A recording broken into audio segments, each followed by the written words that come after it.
church and chair of the delegation. And I'm Tom Grieb, just recently retired at the last annual conference, but certainly honored to be here at General Conference and very thankful for your interest in the proceedings of General Conference.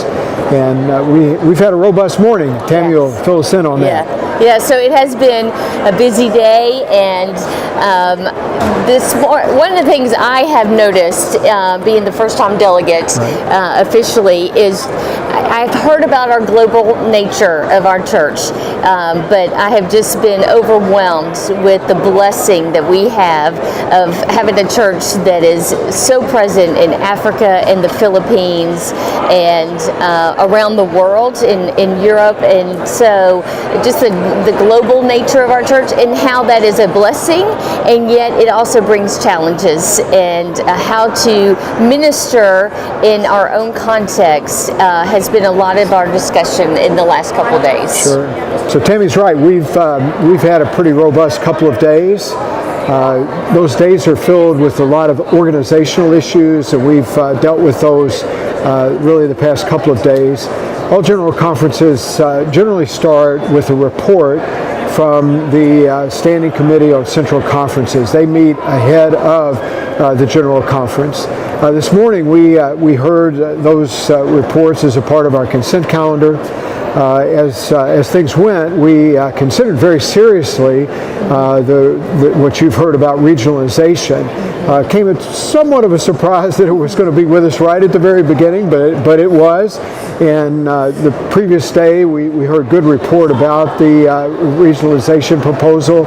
In fact, quite inspiring, and really, for me anyway, it came together.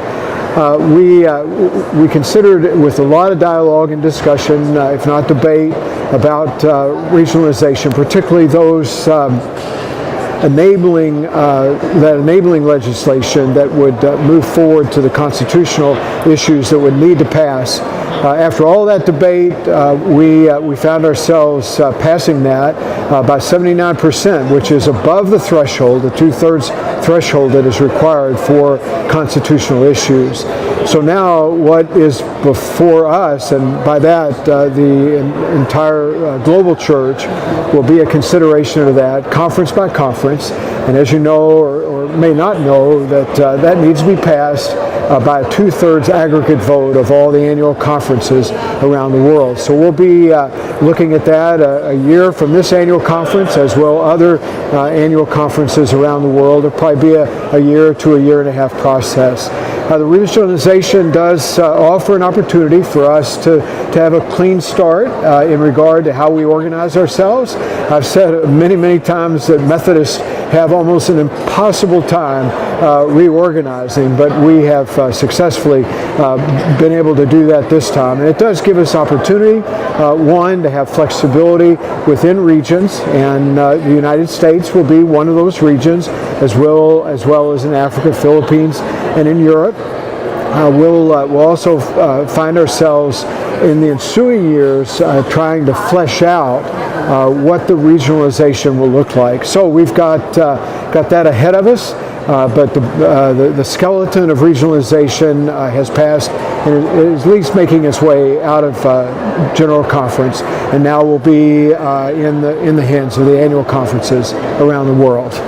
And we will, as your delegation, begin to share some of that information with you in the months and even leading up to annual conference of 2025, so that you feel informed as we vote together. We look forward to dialoguing with you about that, and we're going to be in earnest to educate and to try to flesh out exactly where we are with regionalization, and we'll do that leading up to annual conference, and certainly we'll try to do a dutiful job of that when we meet